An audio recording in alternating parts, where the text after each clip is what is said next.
presento con ustedes. Mi nombre, como les comentaba Jaime, es Manuel Martínez. Prefiero el nombre de Manu porque realmente es como más práctico y creo que ya me acostumbré a que en todos lados me llamen así. Entonces pueden llamarme así o Manuel, como ustedes gusten. Tengo 32 años. Igual aquí les compartí mi LinkedIn. Al final igual se los puedo mandar como ya vía link totalmente para que si les interesa me puedan seguir y pues ahí podemos estar en contacto.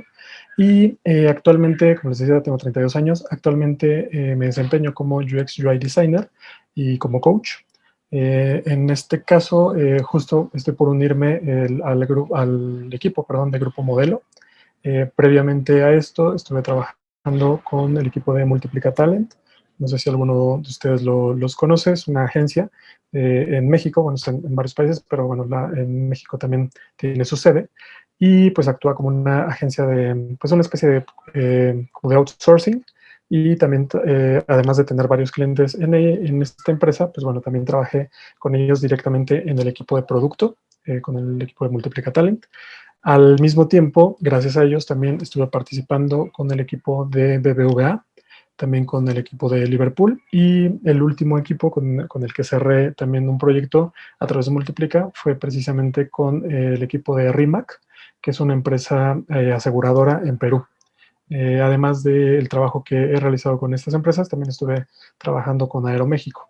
En todos estos casos ha sido como UX designer, en el caso de Aeroméxico como UX, o bueno, como coordinador UX. En el caso de Rimac y BBVA como UX designer tal cual. Y en el caso de Liverpool y Multiplica, pues bueno, como product designer, que es un poco más, pues la vista más general de todo el proyecto, los proyectos como tal que se fueron presentando para estas empresas. Y pues bueno, previo a hacer todo este tema y esta entrada al mundo del diseño UX, aquí les manejaba este tema de abogado a UXer, porque originalmente, y probablemente aquí también nos encontraremos con algunos de ustedes que estén haciendo algún cambio de carrera, originalmente estudié la carrera de Derecho, la estudié como tal, la concluí, me titulé y la ejercí también por 5 años. Entonces fueron prácticamente 10 años de estarme dedicando a la abogacía. Sin embargo, es una historia muy larga y es prácticamente una telenovela, pero la verdad es que era una carrera que no me gustaba. Entonces llegué a un punto en que decidí hacer un cambio. Mi primera idea originalmente era ser diseñador gráfico, pero pues bueno, por algunas cuestiones de la vida terminé estudiando esa carrera de Derecho, pero como les decía, realmente no era algo que me gustara, que me apasionara o que me hiciera feliz. Entonces decidí dar este salto al mundo del diseño.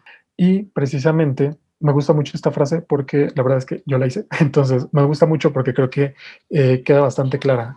Y digo, tampoco es que se me haya ocurrido de la nada. La verdad es que viendo muchos talleres, cursos, algunas pláticas y todo esto, fue que pude como estructurar más o menos como esta idea. Y es que nuestra misión como UXers no solamente es el de digitalizar personas, sino humanizar empresas. ¿De acuerdo? Entonces, esto se los digo porque al final también el tema de ser un diseñador UX, un diseñador de experiencia, no se trata simplemente de complacer a los clientes. Hablamos de un factor humano totalmente. Se requieren ciertos skills, precisamente como muy humanos, muy de comunicación, de empatía principalmente, que son los que nos van a permitir acercarnos a los usuarios y realmente entender qué es lo que necesitan. Y justamente es esto, ¿no? Sí vamos a digitalizar a las personas porque es el producto como tal, el que estamos ofreciendo, es un producto digital, pero también requerimos como de esta habilidad de humanizar a las empresas, de transmitirles este mensaje de que no solamente necesitamos salir y generarle necesidades a los usuarios. Es decir, nosotros vamos a tratar de solventar esas necesidades, vamos a tratar de resolver esos problemas, de aliviar esos dolores que tienen y no simplemente de generarle más problemas. Entonces, esa es la idea que como UXers deberíamos tener en todo momento, ¿no? Sí vamos a digitalizar, pero también vamos a convertir a la empresa en este factor humano, ¿no? Porque al final eso es lo que va a resultar para que nuestro usuario termine de engancharse con nosotros como empresa, ¿de acuerdo? Entonces, para todo esto, ahora sí, vamos a dar una definición como tal de qué es el diseño de experiencia o el UX. ¿De acuerdo? Entonces, lo podemos, no existe en realidad una definición tal cual de diccionario. Ustedes pueden hacer investigación, pueden incluso generar la propia, de acuerdo a su entendimiento. Y creo que también eso es parte de la magia de esta rama del diseño, que realmente mucho de lo que presentamos como diseñadores de experiencia es precisamente el entendimiento que nosotros estamos dando. No es necesario alinearnos a un marco como totalmente cerrado y tan cuadrado que no nos permite ir más allá y no nos permite ser creativos. ¿De acuerdo? Entonces podemos jugar con ese entendimiento y generar nuestras propias definiciones.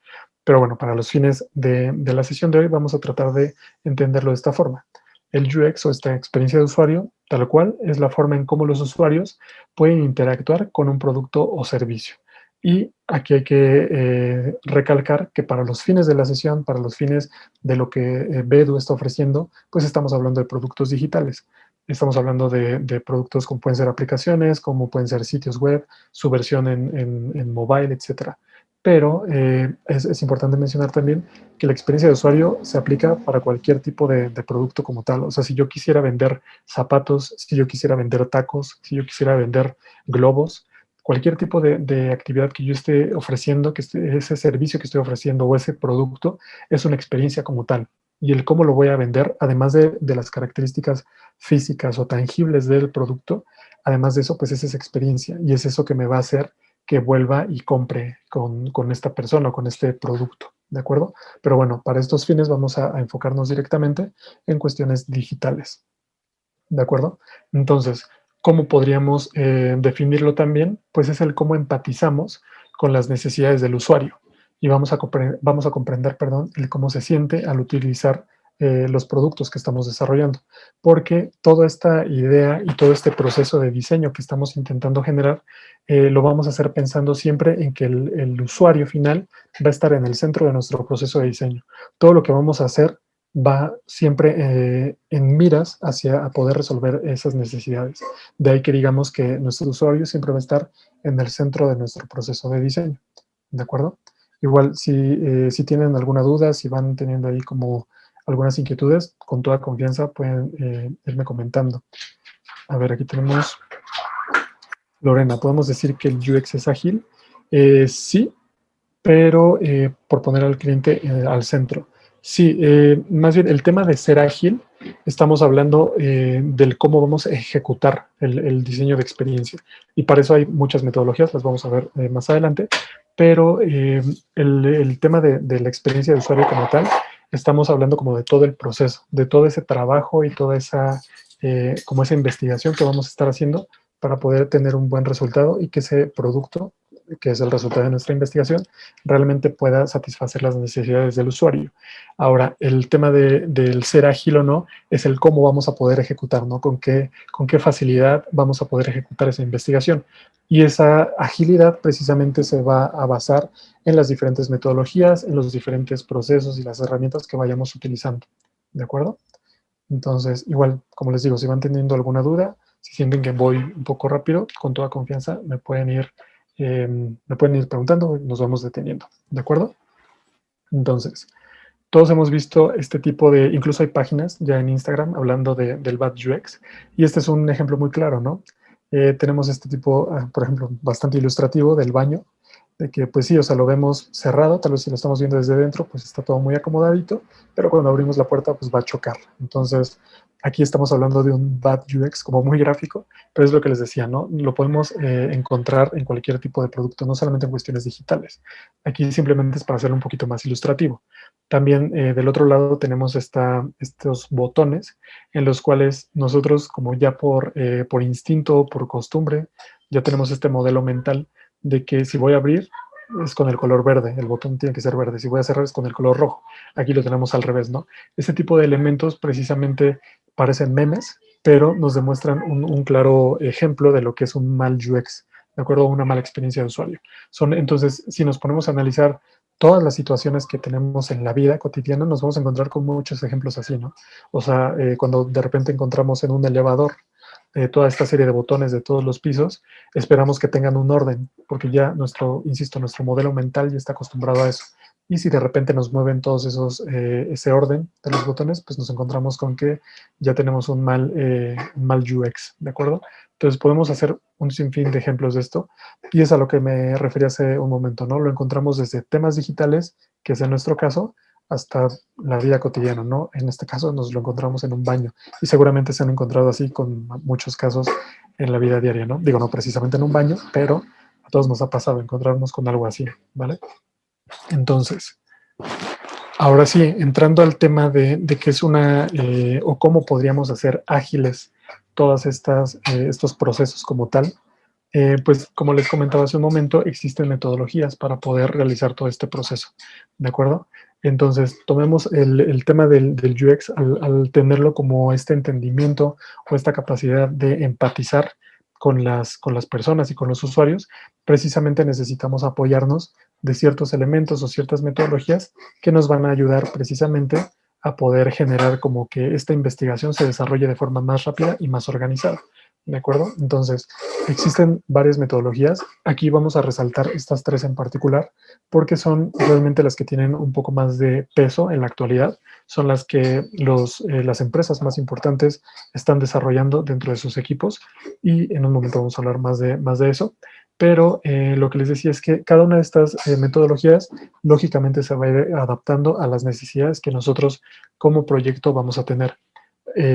No solamente a las necesidades también, sino a los recursos. Hablamos de que podemos trabajar para una empresa gigante que tiene todo el capital, pero tal vez no tiene mucho tiempo, o al revés, ¿no? Tenemos mucho tiempo, pero poco capital, etcétera, ¿no? También hablamos no solamente de recursos económicos, sino también de recursos humanos. No siempre los equipos son tan grandes. De repente somos un equipo pequeño y las tareas son muy, muy numerosas.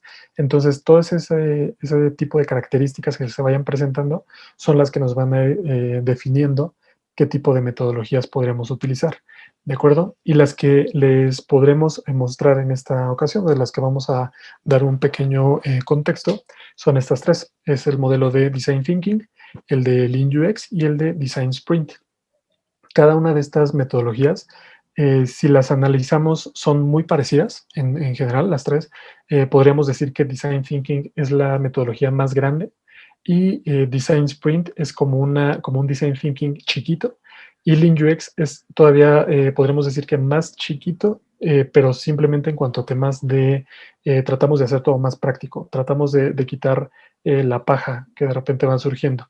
Entonces, les voy a explicar cada una de estas. Igual no se espanten, este tipo de metodologías, como les digo, vale la pena profundizar en cada una de ellas y de hecho el curso de Bedu está diseñado para justamente profundizar en cada una de estas metodologías y además conocer todas las herramientas que vamos a tener a la mano para poder realizar nuestra investigación. ¿De acuerdo? Entonces, la primera de ellas, como les comentaba, es Design Thinking y miren, se las voy a ejemplificar de esta forma como más gráfica. La metodología de Design Thinking se divide en estas etapas. La primera etapa es la de empatizar. Con esto volvemos al punto original, ¿no? Lo que decíamos, vamos a estar diseñando para personas, vamos a estar tratando de resolver los problemas de las personas. ¿Y cuál es el primer paso que requerimos como diseñadores de experiencia? Pues precisamente conocer a nuestros usuarios, conocer qué es lo que les está pasando y sobre todo esta palabra, ¿no? El tema de la empatía, saber, o sea, ponernos en el lugar de los usuarios. Y a partir de que entendamos qué es lo que están sufriendo, qué es lo que están viviendo, cómo están tratando de resolver sus problemas, es que vamos a entender el problema. Y esa siguiente etapa en la cual vamos a entender el problema, la vamos a llamar definición. Es decir, todo este proceso en el cual ya me involucré con el usuario, ya sé lo que está viviendo, ya estoy sintiendo como ese dolor que está pasando, pues bueno, aquí es el momento en que voy a decir, ok, este es el problema que tiene. Ya lo entendí, ya lo comprendí, ya sé qué está sucediendo, pues bueno, aquí voy a poder definir cuál es el problema que estoy teniendo, para que posteriormente pasemos a una etapa de ideación. En esta etapa es donde vamos a precisamente ya a buscar las soluciones, ¿no? A partir de todo este entendimiento que estamos teniendo, pues es que, bueno, vamos a poder profundizar ahora sí, vamos a poder echar a volar la imaginación y vamos a poder generar una posible solución. ¿De acuerdo? Obviamente todas estas fases, como se las estoy mostrando, parece que son muy sencillas, pero cada una requiere diferentes acciones y diferentes actividades para poder ser o poder completarse de la mejor forma. ¿De acuerdo? Ahorita vamos a profundizar un poco más en eso. El tema de lo que les decía, ¿no? El poder idear, el poder crear todas estas soluciones posibles y de repente ya empezar a definir cuál es la correcta, cuál sí podría ser la que nos resuelva los problemas, cuál tal vez no, etcétera. Y una vez que tenemos esa solución como tal y decimos, ok, de esta forma lo vamos a poder lograr, es que pasamos a nuestra etapa de prototipado. Una vez que llegamos a esta etapa, es aquí donde vamos a poder ya ejecutar, ¿no? Ya vamos a poder tangibilizar. Es decir, vamos a poder crear un prototipo, vamos a poder crear, no sé si estamos hablando de una aplicación, si estamos hablando de un sitio web. En su caso, si quisiéramos fabricar zapatos, es aquí donde vamos a fabricar un zapato y como tal lo vamos a tener ya en físico. Una vez que tenemos este prototipo, es cuando vamos a ir ahora a probarlo con nuestro usuario.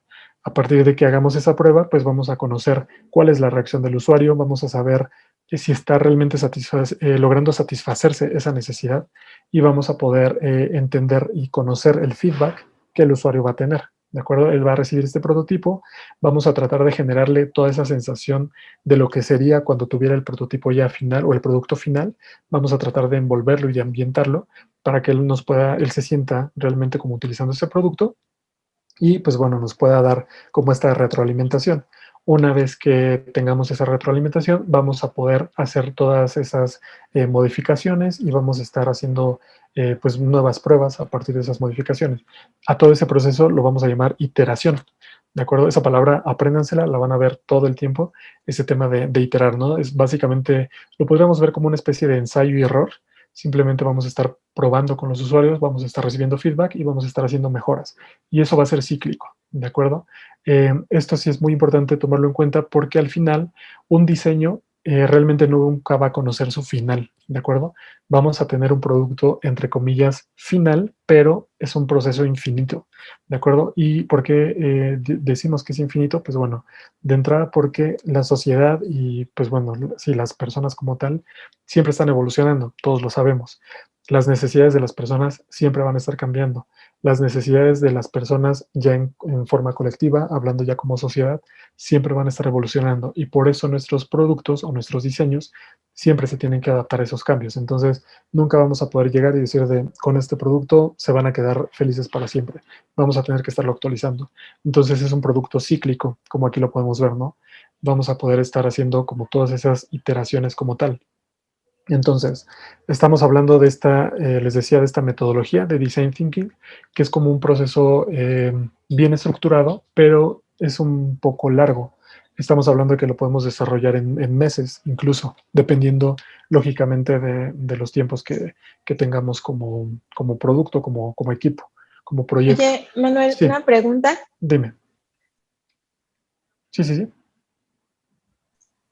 ¿Cómo es decir, un cliente pide un diseño de X, lo que sea, ¿no? Ujú, Se hace el diseño, se termina el proyecto, digamos, pero ¿qué pasa si para el momento en que el proyecto se termina? Sí, entiendo eso de que nunca se termina, ¿no? Lógico. ujú. Pero ¿qué pasa cuando el proyecto se entrega, llega a su fecha, está terminado, digámoslo así, y resulta que para ese momento las condiciones han cambiado y al cliente ya no le funciona? Ok, es muy buena ¿Cómo se pregunta. maneja eso, ese pequeño? Ok, precisamente esa es, qué buena pregunta, de hecho, tienes un punto extra, porque precisamente ese tipo de momentos o ese tipo como de, podríamos decir, sí, como de puntos inesperados, precisamente como diseñadores de experiencia vamos a tener la capacidad de anticiparlos, ¿de acuerdo? Todo ese tipo o toda esta investigación que estamos haciendo, lo estamos haciendo a profundidad. Estamos tratando de cubrir todos los escenarios posibles. Como decimos, o sea, la sociedad va a ir evolucionando al momento, y lo que planteabas ahorita, ¿no? Al momento de que yo ya entregué, pues resultó que la población o las personas ya cambiaron, ya requieren nuevas funcionalidades. Entonces, es gracias a que estamos probando, incluso si nuestro producto ya salió al público, ya está en producción como tal, es que vamos a poder estar iterando, ¿de acuerdo? Entonces, si nosotros llegamos con una idea, con una misión, que fue la que nos encomendó nuestro cliente, ya diseñamos, ya probamos, tenemos resultados, hacemos las correcciones, salimos y de repente nos dicen de no, pues el cliente ya evolucionó, pues bueno, a partir de esa evolución que tiene, vamos a poder tomar nuestro producto y vamos a poder hacer esas adaptaciones. Entonces, no hay ningún problema en ese sentido, en que lleguemos, no, en realidad no estamos fallando, simplemente nos vamos a adaptar. Realmente una de las ventajas de este tipo de, pues de, podemos decir, de ramas del diseño, es que vamos a poder estar adaptándonos. Es un proyecto adaptable, vamos a estar ajustándonos. Y precisamente porque estamos conscientes de que la sociedad va a estar evolucionando, entonces vamos a poder contar con todo ese back de información para poder hacerle frente a estos cambios. Entonces también algo que es súper importante es que siempre vamos a tener la capacidad de estar probando. ¿De acuerdo? Entonces, cuando hacemos pruebas es que vamos a estar generando resultados. Y como les decía, al ser un tema cíclico, pues vamos a tener ahí la opción siempre de estar corrigiendo. Entonces, no vamos a entrar como con este miedo de la sociedad, ya cambió, ahora qué hacemos. Simplemente es como de, ok, déjame tomar estos nuevos datos o esta nueva información de esa evolución y ahora lo voy a adaptar a mi prototipo. No es simplemente que el prototipo o que el producto se caiga, simplemente lo vamos a estar ajustando. Entonces, por eso sí tenemos esa capacidad de ser cíclicos, ¿de acuerdo? Y justamente también, que bueno, también tocando esta pregunta, es que la ventaja de este tipo de metodologías es que no son, digo, a pesar de que lo mostramos en una especie de línea del tiempo, la realidad es que podemos estar brincando entre las diferentes fases. Lo ideal, lógicamente, sí es seguir como esta secuencia, pero es lo suficientemente moldeable para que podamos brincar de una a otra si necesitamos hacer ahí ciertos ajustes. ¿De acuerdo? Entonces, así es como lo podemos resolver. No es que lleguemos y sea como de, no, pues ya evolucionó la gente, ya se nos cayó el producto. Simplemente entonces hay que hacer que evolucione nuestro producto. Entonces, lo que les decía, pues bueno, ya nada más para finalizar este tema de Design Thinking, es que precisamente es la metodología que podríamos decir que es, entre comillas, la más, no sé si decirla completa, porque realmente tal vez sería como casarme mucho con este término o con esta metodología, pero es la que nos permite, en cierta forma, documentar muchísimo, porque cada una de estas fases la vamos a ir documentando, es decir, desde que tengamos acercamiento con nuestro usuario, vamos a estar documentando. ¿Y a qué me refiero con documentar? Pues tal cual vamos a estar haciendo entrevistas, vamos a estar haciendo encuestas, vamos a estar haciendo o utilizando ciertos diagramas que nos van a estar sirviendo para llevar a cabo nuestra investigación. Vamos a estar haciendo sesiones con todo nuestro equipo, sesiones de ideación, en las cuales muchas de ellas se enfocan en hacer lluvias de ideas y demás, ¿no? Entonces, ese tipo de documentación, desde estar tomando fotografías de cómo estamos trabajando hasta hacer un reporte como tal, a eso me refiero. Y todo ese proceso dentro de Design Thinking es precisamente lo que al final, cuando lleguemos con nuestro resultado, va a ser de sí, este es nuestro producto, estos son los resultados, pero además esta es mi investigación como tal. Y eso es lo que justifica no solamente ante nuestro cliente, sino también es lo que le da soporte. Es ese, podemos decirlo también como es ese documento en el cual contiene todas las justificaciones y toda la investigación y todo el porqué y esas razones que el usuario nos está dando para que nosotros diseñemos un producto. ¿De acuerdo? Entonces, esa es como tal la que les comentaba de Design Thinking. De hecho, Google, por ejemplo, hace o ejecuta sus proyectos a través de esta metodología. Algunas de las empresas que les mencionamos al principio, básicamente así es como trabajan. Instagram, por ejemplo, también lo tiene. De hecho, si tienen la oportunidad de ver estos documentales, seguramente ya los han visto, estos de Abstract, los que están en Netflix. Hay uno que salió para la segunda temporada, precisamente de UX y se enfocan en el equipo de Instagram. Entonces igual es bastante ilustrativo, igual les puede funcionar también que le echen ahí un vistazo. ¿De acuerdo? Entonces, hablando del otro par de metodologías que comentábamos, el tema de Lean UX y Design Sprint, pues bueno, son metodologías un poco más pequeñas, un poco más prácticas, podemos así decirlo. La diferencia con Design Thinking, como decíamos, es pues, sobre todo la duración y el grado de documentación. En el caso de Design Sprint, tal cual, la explicación más rápida que podemos tener es que es un Design Thinking en chiquito. ¿De acuerdo? Design Sprint se basa precisamente en todas estas etapas, pero vamos a realizarlas en 5 días. ¿De acuerdo? Entonces, durante esos 5 días vamos a tomar cada una de estas etapas y las vamos a realizar. Es decir, el día 1 vamos a hacer el proceso de empatía, vamos a hacer este análisis, esta investigación con los usuarios. El día 2 vamos a definir el problema, vamos a tratar de buscar un objetivo. El día 3 vamos a hacer nuestro proceso de ideación, vamos a generar nuestra solución como tal. El día 4 vamos a generar nuestro prototipo y finalmente el día 5 vamos a probarlo, ¿de acuerdo? Entonces, como les digo, básicamente es Design Thinking en una semana. Así es como se genera el Design Sprint. La ventaja de este modelo o de esta metodología es que como tal el tiempo es lo que va a ser nuestro aliado, ¿no? Son proyectos realmente que podemos ejecutar. También habría que entender las necesidades que tiene nuestro cliente, ¿no? Entendemos que hay proyectos muy complejos que requieren una investigación muy profunda, pero si tenemos de repente ahí ciertas funcionalidades dentro de una aplicación, de un sitio web, que podemos trabajar en periodos muy cortitos, pues bueno, es una solución bastante útil. Y finalmente el tema del Lean UX es una metodología que busca hacer como esta reducción de paja, contrario a lo que estamos hablando de Design Thinking, de que estamos documentando y haciendo como mucha investigación un poco más lenta, por así decirlo, o más nutrida, mejor dicho. En el caso del Lean UX, ellos buscan hacer como esta eliminación de paja, ¿de acuerdo? Y surgió, digo, echándonos nuestras clases de historia, surgió precisamente con Toyota, que precisamente buscaban hacer como estos procesos de manufactura como tal más rápidos y empezaron a pulir, ¿no? Como todo este proceso de diseño que llevaban, no solamente en cuanto a ejecución o sea, de la maquila como tal de autos, sino también en sus procesos de diseño y precisamente lo recortaron, ¿no? Fue como de a ver qué nos sirve y qué no.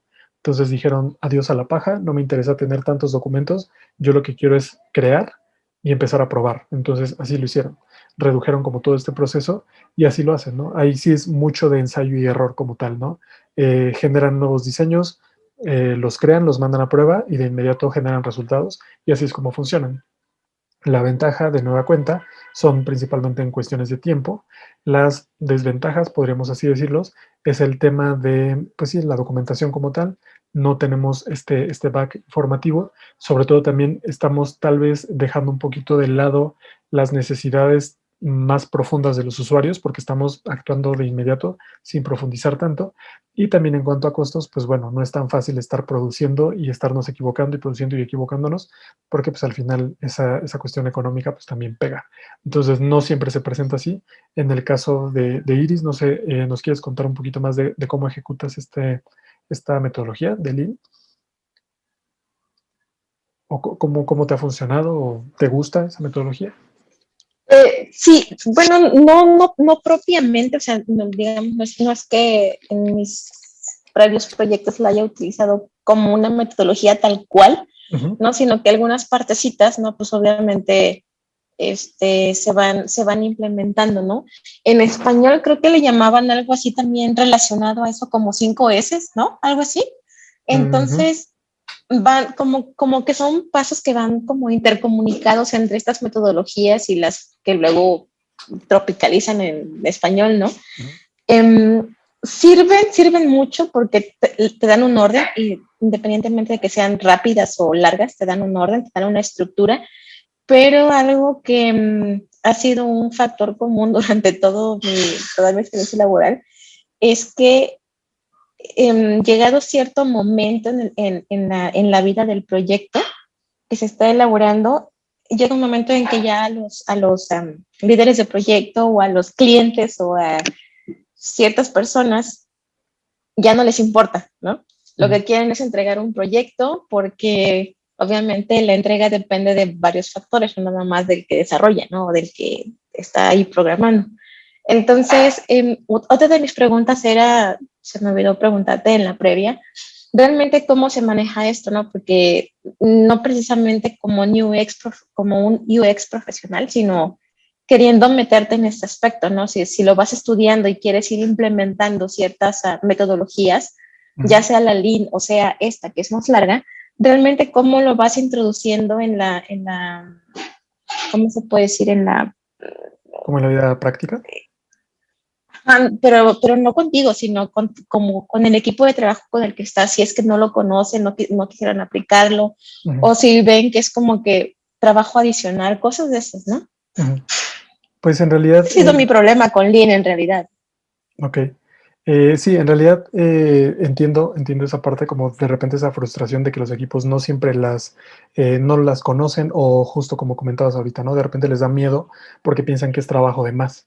Pero de entrada, pues digo, yo sé que va a sonar muy obvio y suena como muy fácil de decirlo, pero simplemente es explicando de qué va la metodología, ¿de acuerdo? Entonces, uno de los skills precisamente buscamos que desarrollen también como diseñadores de experiencia es el tema de la comunicación. ¿De acuerdo? Y no solamente hablamos de la comunicación cuando ustedes van a salir a hacer entrevistas con usuarios o de cuando están presentando el proyecto como tal ya terminado, sino también esta capacidad como un poco de persuasión precisamente con los equipos. Porque al final de cuentas, todas estas metodologías no se inventaron simplemente como para hacer famoso a alguien. O sea, siempre se han estado buscando con la finalidad de hacer los procesos más ágiles, que de hecho era lo que comentaban al principio, ¿no? Como de el tema de UX es realmente ser ágil y básicamente es eso, ¿no? O sea, el buscar mejores metodologías, mejores procesos y sobre todo optimizar los tiempos y recursos además. Entonces, como primera recomendación, la que yo te daría es que te acerques con tu equipo y plantees de qué va una metodología, ¿no?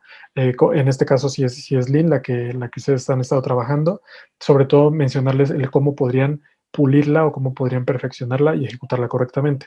O ya teniendo como un abanico más grande de metodologías, plantearse cuáles sí podrían funcionar de acuerdo a los proyectos que están desarrollando. Entonces, sí es un poco esa labor que tendrías que hacer como de convencimiento, si lo queremos ver así, pero sobre todo mencionando lo que les decía al principio, ¿no? De repente los ejemplos. O sea, al final pudieron haber llegado a esta sesión y de la nada yo decirles como de existen estas metodologías y tal y tal y tal. Pero qué mejor ejemplificarlos con lo del principio. Hablábamos de lo que ha hecho Google, lo que ha hecho Amazon, lo que han hecho en empresas, ¿no? O sea, los resultados hablan más que simplemente mencionarles las metodologías como tal. Entonces, yo creo que un buen acercamiento con tu equipo sería indicarles cuál ha sido el éxito de estas metodologías y sobre todo que si ya tienen ahí como ciertos momentos o hay como ciertos puntos de que como que su metodología o la forma en cómo trabajan ya se está pareciendo a una de estas, pues que mejor que ya darle la forma completamente y ahora sí ejecutarla buscando resultados aún mejores, ¿no? Entonces, todo eso también lleva mucho de, como les digo, temas de comunicación, temas de estos skills de persuasión, pero también de planificación de estos planes de trabajo como tal al principio de un proyecto podemos definir qué tipo de metodología podríamos utilizar. Entonces yo te recomiendo que sí tengas ese acercamiento con ellos y que mejor que lo tengas en Perú, obviamente.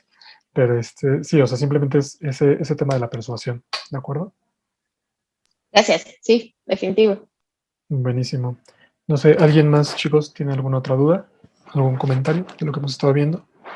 O igual si han tenido ahora que hemos estado hablando de esto, si han tenido algún proceso que tal vez se parece a lo que hemos estado viendo, ¿no? ¿Nadie?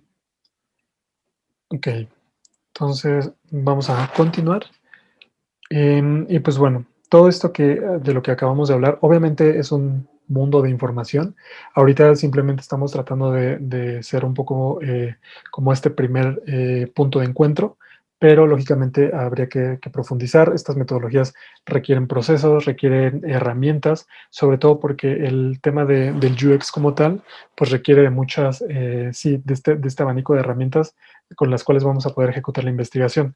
No simplemente se trata de irnos ahí a Google y empezar a buscar información o de irme a preguntarle a cualquier persona que se me ocurra. Sí requerimos de un proceso que vamos a platicar un poquito más adelante, pero pues bueno, lo importante es que sí tengamos como este primer acercamiento y este primer entendimiento, ¿de acuerdo?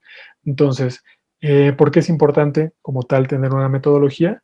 Pues bueno, lo que les decía, ¿no? El tema de UX no se trata solamente de diseñar o de investigar, no es diseño gráfico, ¿de acuerdo? Esa es la primera diferencia que podríamos marcar, porque de repente creo que esa es la confusión en muchas empresas y en muchas vacantes. No se imaginan la cantidad de alumnos que de repente me han comentado, o incluso con algunos talentos que se acercaban conmigo cuando estaba con Multiplica y me comentaban eso, ¿no? Como que de repente tenían las empresas una idea de lo que es UX, pero en realidad eso no era. Y ellos llegaban con este ímpetu, perdón, de aplicar investigaciones, de realizarlas y demás, y resultaba que ellos lo veían más como un tema de diseño gráfico, ¿de acuerdo?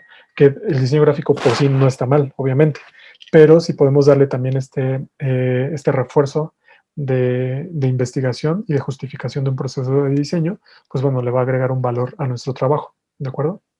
Entonces, como decíamos, no se trata solamente de diseñar o investigar, entre comillas, sino también debemos fortalecer lo que platicábamos ahorita con Iris, estos skills de comunicación y de organización. Y precisamente la metodología que elijamos es la que nos va a permitir que esa ejecución del proyecto realmente tenga fuerza como tal, ¿de acuerdo? Y realmente tenga un impacto.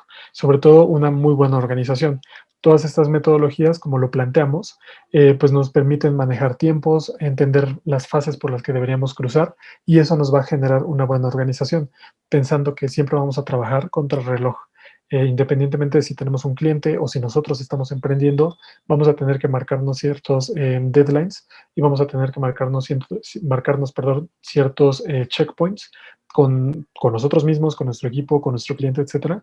Entonces, esa buena organización y esa estructura es la que nos va a permitir precisamente acercarnos a un mejor resultado, ¿de acuerdo?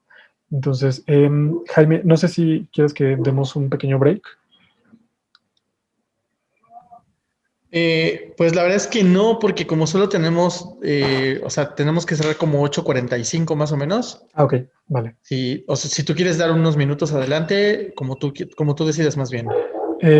Pues digo, yo no tengo problema. Yo decía nada más igual unos 2 minutillos, por si Vale, alguien ok, ahí dos quiere ir al minutos baño, entonces, dos ¿vale? minutos, para que Entonces, agarres vuelo, porque también estás hablando mucho, tienes razón. sí, vale, 2 minutos de no break, somos. chicos, entonces, gracias. Vale, regresamos ahorita. De acuerdo, entonces, pues bueno, ya conocimos, les decía, la metodología, sabemos la importancia, pero ahora bien, ¿quiénes son los protagonistas de la investigación, de todo este proceso de diseño como tal, independientemente de la metodología? Pues bueno, podemos detectar estos principalmente, ¿de acuerdo? Hay muchos, o bueno, no tantos como podríamos decir, pero yo creo que los principales actores o los principales protagonistas son los que les enlistamos aquí. De entrada, pues bueno, los UXers, que ya lo hablamos, ya sabemos quiénes son ahora, que básicamente están pues dirigiendo todo este proceso de investigación como tal, ¿de acuerdo? Entonces, también existe la figura del Service Designer, que es una figura muy parecida a la del UXer, pero ellos se encargan sobre todo de gestionar mucho las sesiones que se realizan, si se van a realizar workshops, por ejemplo, como el de hoy, si se van a realizar algunas sesiones de entendimiento o de ideación con otros miembros del equipo y principalmente con gente del equipo de negocio o con nuestro cliente. Ellos son los que se encargan de gestionar esa parte. Yo creo que principalmente la función de ellos es que, o la principal característica o el diferenciador, es que ellos sí tienen este interés sobre el usuario, pero van más enfocados hacia el tema de negocio. Entonces, ellos tratan como de mantener mucho a flote los intereses del negocio, ¿de acuerdo?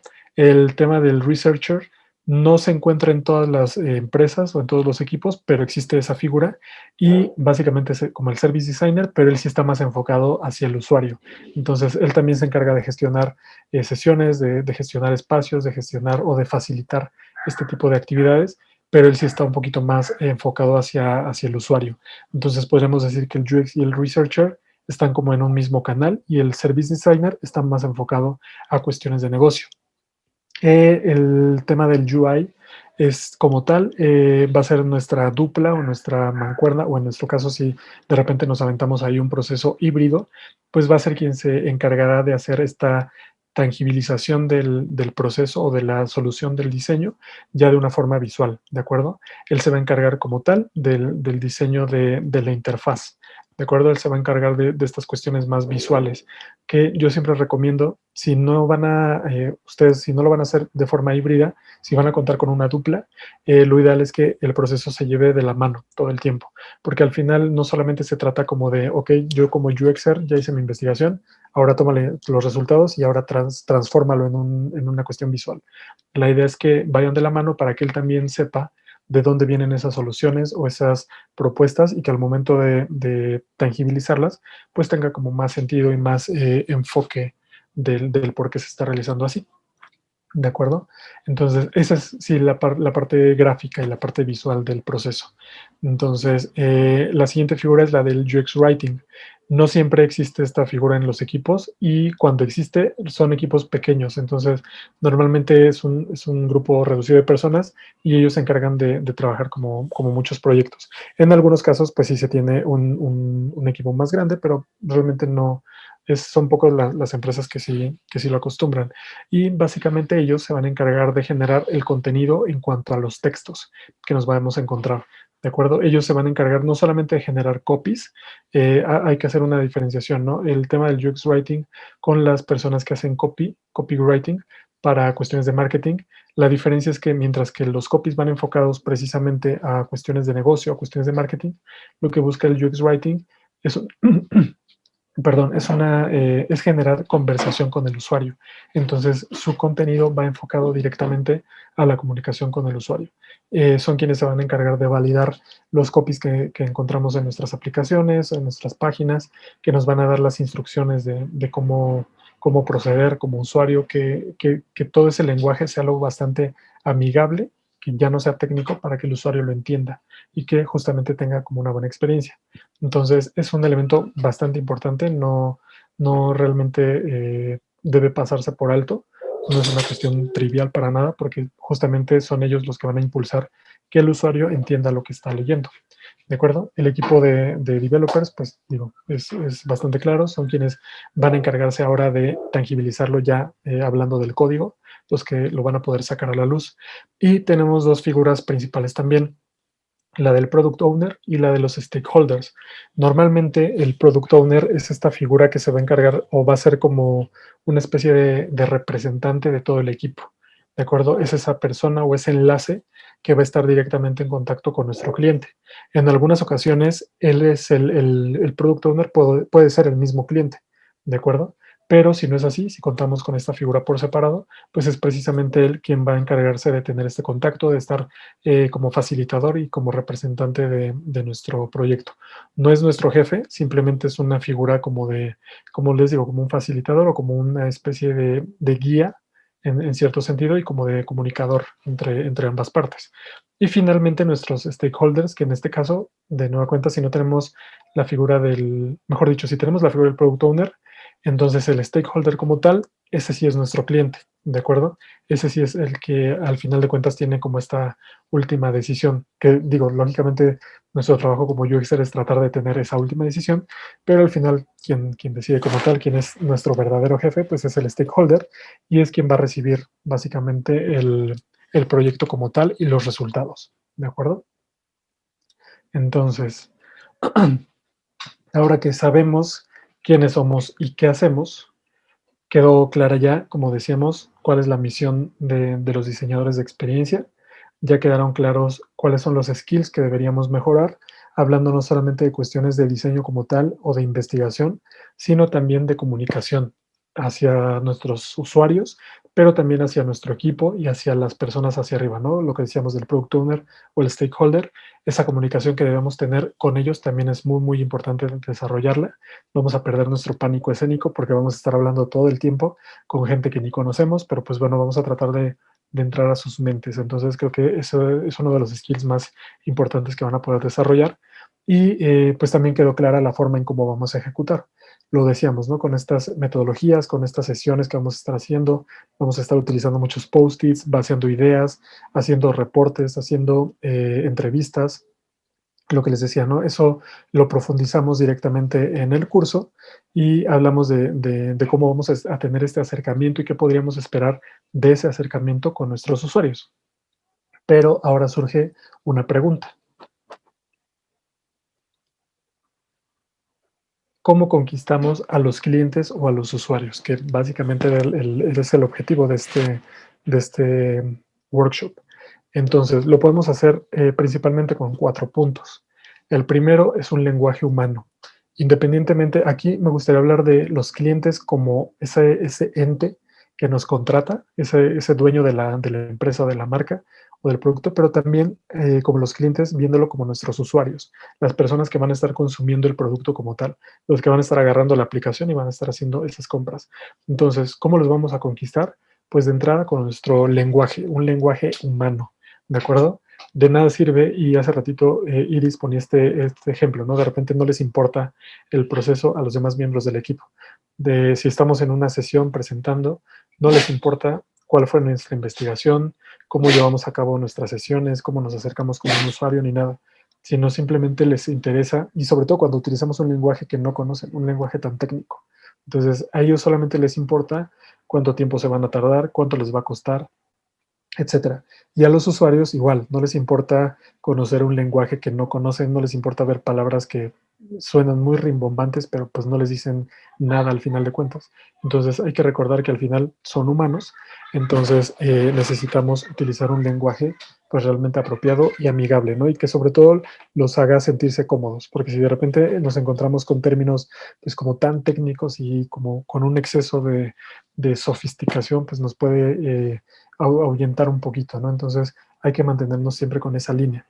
Necesitamos un objetivo claro, es decir, desde que se nos plantea el proyecto como tal, necesitamos saber o entender hacia dónde lo queremos llevar, ¿de acuerdo? Necesitamos tenerlo bien definido porque no solamente nos sirve como una meta, sino también como el tema de nuestra organización. Es importante saber hacia dónde queremos llevarlo. Si no tenemos una meta, vamos a estar trabajando y trabajando y al final no estamos llegando hacia donde queremos porque ni siquiera sabemos a dónde es. Y de la mano con el siguiente punto, metas realistas, ¿de acuerdo? Y va un poco de la mano con lo que hablábamos al principio, el tema de la innovación. De repente tenemos una idea que suena en nuestra cabeza, suena increíble, al momento de que la planteamos incluso también suena como hermoso y como que va a resolver los problemas del mundo y demás, pero realmente como equipo, como diseñadores, con los recursos que tenemos, podemos hacerla tangible, podemos hacerla real. Entonces, sí es necesario hacer ese tipo de conciencia, ¿no? Y sobre todo aquí, no solamente en el cómo se lo vendemos al cliente, al que les digo, el dueño del producto, sino también el cómo se lo manejamos a nuestros usuarios. Podemos lavarles la cabeza y decirles lo que van a poder hacer y deshacer y lo que quieran, y al final el resultado tal vez no es tan realista como debería. ¿De acuerdo? No sé si supieron de este caso, ¿no? El tema de, digo, yo sé que es un ejemplo tal vez un poco tonto, pero el tema de Red Bull, con su eslogan de Red Bull te da alas, que al final una persona se lo tomó muy literal, los demandó porque no le dio alas y finalmente ganó la demanda, ¿no? Y por eso ahora Red Bull tuvo que hacer esta modificación, ¿no? Entonces, justamente este tipo de elementos, ¿no? Como les digo, yo sé que suena tal vez un poquito exagerado, pero la realidad es que sí necesitamos como mantener esa línea entre lo que podemos y lo que no podemos hacer, ¿de acuerdo? Y finalmente, el otro punto con el cual vamos a conquistar a nuestros clientes es nuestra propuesta de valor, ¿de acuerdo? Y yo sé que no sé si alguien ha escuchado este término, pero realmente es un tema complicado cuando lo vemos en clase o cuando lo vemos incluso ya en los equipos en la vida profesional. De repente es muy complicado trabajarlo porque parece muy fácil, pero la realidad es que implica todo un esfuerzo. Y justamente, ¿qué es esa propuesta de valor o a qué me refiero con que de repente es tan complicado? Pues ahorita como hablábamos de este tema de ser lo suficientemente realistas, pues también hablamos de esto, ¿no? Es la promesa que tenemos o que le hacemos al usuario de lo que vamos a estar entregándole y por lo que nuestra marca, nuestra empresa va a ser reconocida. Entonces, esa propuesta de valor se convierte en la razón por la cual nuestro cliente, nuestro usuario, va a decir, me quedo con ellos y no con la competencia. ¿De acuerdo? Entonces, en palabras tal vez un poquito más cursis, podríamos decir que es eso que nos hace especiales y que va a ayudar a nuestros usuarios a resolver los problemas y a poder satisfacer sus necesidades. Entonces, aquí yo sé que, como decíamos también al principio, conocemos muchísimas marcas, estamos casados con ellos, con estas marcas, perdón, pero ¿por qué? ¿Por qué lo hacemos? Pues precisamente es por la propuesta de valor. Todo el mundo aquí, digo, habrá fans más grandes que, o sea, o más asiduos que otros, pero por ejemplo, ¿qué es lo que nos vende Apple? Sabemos que nos venden iPhones, que nos venden computadoras, que nos venden iPads y todo, y realmente nos las dan a un precio muy, muy caro. O sea, el costo es altísimo. Pero ¿qué es lo que nos están vendiendo? Tecnológicamente hay competidores que venden celulares mucho mejores, tienen mucho mejor capacidad, incluso estéticamente podrían ser más llamativos y demás. Pero ¿qué nos está vendiendo Apple? Nos está vendiendo toda la experiencia, nos está vendiendo también estatus, ¿de acuerdo? si han tenido la oportunidad de ir a sus tiendas, precisamente es eso, ¿no? O sea, entras y es un espacio súper grande. Realmente la capacidad o la cantidad de productos que tienen es poca, pero el espacio es muy grande, está como muy ventilado, está muy bonito, está fresco, está como muy, pues sí, o sea, como con esta sensación de estatus. Y eso es lo que nos están vendiendo. Y al final no tenemos inconveniente en pagar los 20 y tantos mil pesos que cuesta un teléfono. Que digo, en mi caso no lo haría, pero al final hay mucha gente que sí. Entonces estamos valiéndonos de toda esa experiencia que nos está ofreciendo. ¿Qué es lo que ha hecho, por ejemplo, no sé, Amazon? Visualmente su interfaz está muy saturada, pero funciona perfectamente. Encuentras todo a la mano. Encuentras desde los accesos para hacer tus compras hasta todas las recomendaciones que siempre van pensadas al perfil que les estás generando. Entonces, además de lo que estás viendo visualmente en la pantalla, también te están vendiendo la experiencia de que te va a llegar la compra en 24 horas o tal vez en un periodo un poquito más largo, pero siempre como con esta seguridad o esta certeza de que lo vas a recibir. Y poniendo un ejemplo más, ¿qué es lo que ha hecho Uber, por ejemplo? Uber no está haciendo, o mejor dicho, no inventó el hilo negro, simplemente es un servicio de taxis que dio un plus. ¿Y cuál fue esa propuesta de valor? Pues bueno, transformar el simplemente llevarte de un lugar a otro al llevarte de un lugar a otro, pero además con un carro que va como más cómodo, te están dando, digo, ahorita ya no lo hacen tan seguido, pero te dan agua o te dan dulces o te dicen que si te molesta la música, que te pueden poner la que tú quieras, etcétera. Además del tema de que te van siguiendo GPS, puedes compartir tus viajes, etcétera, ¿no? Todo ese tipo de elementos que parecen sencillos, pues justamente ellos tuvieron esa habilidad de decir, lo voy a poner en mi producto de taxis y ahora lo voy a transformar. Entonces, es ese tipo de elementos los que van a permitir precisamente que nuestra marca enganche con los clientes. Y todo eso va a desencadenar de toda la investigación que acabamos de hacer. ¿De acuerdo? Entonces, no es simplemente como por arte de magia, sino con todo un proceso de investigación que realicemos. ¿De acuerdo? Entonces, aquí podemos mencionar la estructura que puede tener o que debería tener una propuesta de valor. Y hablamos de estos tres elementos: el ser relevante, el ser diferente y sobre todo el ser creíble. Relevante porque, pues bueno, simplemente tenemos que, hablábamos hace un rato de la importancia de satisfacer necesidades, no de crearlas. Entonces, el poder hacer este tipo de elementos o de siempre ofrecer productos que realmente estén logrando el resolver problemas, pues bueno, eso es muy importante dentro de nuestra propuesta de valor. El ser diferente, pues bueno, creo que es bastante obvio el término, ¿no? ¿Cómo vamos a resolver esos problemas que tal vez ya se están resolviendo, por otro lado, pero cómo vamos a hacer nosotros ese plus para hacer ese diferenciador contra nuestra competencia? Y finalmente, el tener esta credibilidad, ¿no? La promesa que decíamos hace rato, ¿no? De alcanzar un resultado, pero que siempre y cuando sea algo tangible, que sí podamos lograr.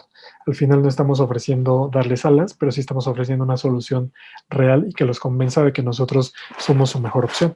¿De acuerdo? Entonces, ¿cuáles son los tips para poder crear una propuesta de valor? Y que aquí yo creo que podría ser un poquito engañoso porque, como les digo, o sea, parece que lo podemos plantear súper bien, pero al momento realmente de buscar una propuesta de valor es donde los diseñadores de repente colapsan porque no saben si su idea realmente está cumpliendo o si tal vez suena muy bonito pero no se logre, etcétera. Entonces, también aquí cabe mencionar que una propuesta de valor no se trata de poner un botón bonito o de poner un color bonito. Como les decía, se trata de toda una experiencia. Entonces, cuando logremos eso, precisamente vamos a ser diferentes contra nuestra competencia. Entonces, los tips que mencionamos para poder generarla es precisamente el ser claros. Lo que decíamos al principio, si un diseño tiene que ser explicado, entonces no está bien diseñado. Entonces aplica de la misma forma. Hay que ser claros, hay que ser fáciles al momento de plantearla, que el usuario no necesite una explicación para tenerla a la vista. Hay que hablar de los resultados que podemos darle a los usuarios, resultados más bien como beneficios. ¿De acuerdo? También hay que explicar por qué somos diferentes y qué es eso que nos hace mejores que la competencia. Es importante también hacerlo de una forma breve. De repente me he encontrado con que las propuestas de valor son párrafos gigantes. Entonces, si necesitas tanta explicación, quién sabe si es tan buena tu propuesta de valor. Entonces, hay que ser muy breves. Y finalmente, aquí sí le metemos un poquito más de estética al tema de cómo vendemos, ¿no? Este tema de nuestro speech de venta. Vamos a hacer que en una frase se resuma tal cual toda nuestra propuesta de valor. ¿De acuerdo? Entonces, un ejemplo más de esta propuesta de valor es Instagram. Aquí la tenemos. Como lo plantearon en una frase, aquí lo tenemos. Captura y comparte momentos con gente de todo el mundo. Entonces, esa es la propuesta como tal. Y bueno, sí tenemos la habilidad ya de escoger, o bueno, de entender, mejor dicho, un poquito más a profundidad, perdón, de qué va la propuesta de valor. Ya nos habla de que Instagram hace tal o tal cosa, haces una foto, un video, eliges el filtro, etcétera. Ya podemos hacer un desglose, pero como tal, la propuesta de valor la tenemos en 3 rengloncitos, que si lo juntamos sería un solo renglón, ¿no? O sea, ni siquiera es largo. Entonces, ellos tuvieron esa habilidad gracias a un proceso o a una metodología, como lo mencionamos al principio, y pudieron desarrollar todo este tema, ¿no? Al final simplemente son fotos y simplemente son videos, pero el cómo lo vendieron y el cómo nos lograron enganchar es lo que los catapultó y es donde los tienen ahorita, ¿de acuerdo? Entonces, podemos concluir esta parte diciendo que la mejor propuesta de valor explica qué ofreces, cómo lo haces y por qué eres mejor en una frase. ¿De acuerdo? Entonces, no olviden esa forma en cómo podremos generarlo. Y al final, llegamos a este punto porque en sí es el objetivo del workshop, ¿no? Es eso lo que vamos a poder generar. ¿Y cómo lo vamos a poder generar? Justamente con este proceso de diseño y todas estas metodologías y todas esas herramientas y toda esa investigación que estuvimos haciendo como UXers, tocando puntos en nuestro proceso de diseño con nuestros desarrolladores, con nuestros diseñadores UI, con nuestro cliente, con nuestro product owner, etc.